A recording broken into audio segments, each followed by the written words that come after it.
Actor சங்கீதாவும் singer கிறிஷும் divorce பண்ணிட்டாங்கன்ற ஒரு விஷயம் தான் கடந்த சில நாட்களாவே சோசியல் மீடியா ஃபுல்லா வைரலா பேசப்பட்டுக்கிட்டு வருது. ஆக்சுவலா சென்னை சேர்ந்த ஆக்டர் சங்கீதா கங்கோத்ரின்ற ஒரு மலையாள படத்துல நடிச்சது மூலமா தான் சினிமா இண்டஸ்ட்ரிக்குள்ள அறிமுகமானாங்க. அதுக்கப்புறம் தெலுங்கு கன்னட மொழி படங்கள் எல்லாம் நடிச்ச இவங்க 1998 காதலே நிம்மதின்ற படத்துல நடிச்சது மூலமா தமிழ் சினிமால அறிமுகமாகி பாலாவோட பிதாமகன் படம் மூலமா ஃபேமஸும் ஆகியிருந்தாங்க. இது தொடர்ந்துதான் இவங்களுக்கும் சிங்கர் கிறிஷுக்கும் 2009 திருமணம் ஆச்சு.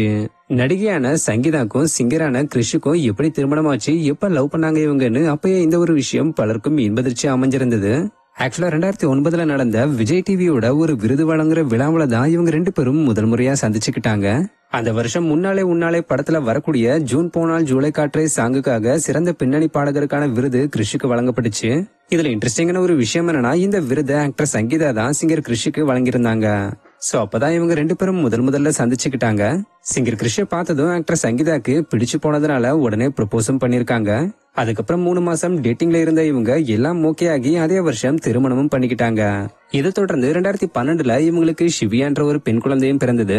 சோ கிட்டத்தட்ட 16 வருஷமா இவங்க தமிழ் சினிமால ஒரு நட்சத்திர காதல் ஜோடியா வலம் வந்துகிட்டு இருக்காங்க.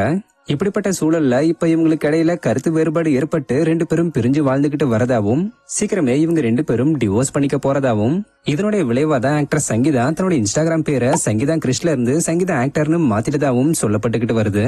மேலும் இவங்க பிரிஞ்சு வாழ்ந்துகிட்டு வரதுனாலதான் கடந்த சில மாசங்களாவே இன்ஸ்டாகிராம்ல இவங்க ரெண்டு பேரும் சேர்ந்த மாதிரியான எந்த ஒரு போட்டோஸும் ஷேர் பண்ணலனும் சொல்லப்பட்டுக்கிட்டு வருது. ஆக்சுவலா இந்த விஷயங்கள் கேள்விப்பட்ட பலருக்கும் ஷாக்கிங்கா தான் இருந்துச்சு. இந்த நிலையில இந்த விஷயங்களுக்கெல்லாம் ஆக்டர் சங்கீதா ரீசெண்டா நியூஸ் மீடியா ஒன்னுக்கு விளக்கம் கொடுத்திருக்காங்க. அதுல அவங்க என்ன சொல்லிருக்காங்கன்னா, எங்களுக்கு டிவோர்ஸ்னு சொல்லி செய்தி பரவிக்கிட்டு வரதே நீங்க சொல்லிதான் எனக்கு தெரியும். ஆக்சுவலா இப்படி பரவிக்கிட்டு வரக்கூடிய செய்தியில துளி கூட உண்மை இல்ல. நான் இன்ஸ்டாகிராம்ல என்னுடைய பேரை சங்கீதா ஆக்டர்னு தான் ஆரம்பத்துல இருந்தே வச்சிருக்கேன்னு சொல்லி ஆக்டர் சங்கீதா தன்னை சுத்தி வந்த வதந்திகளுக்கு முற்றுப்புள்ளி வச்சிருக்காங்க.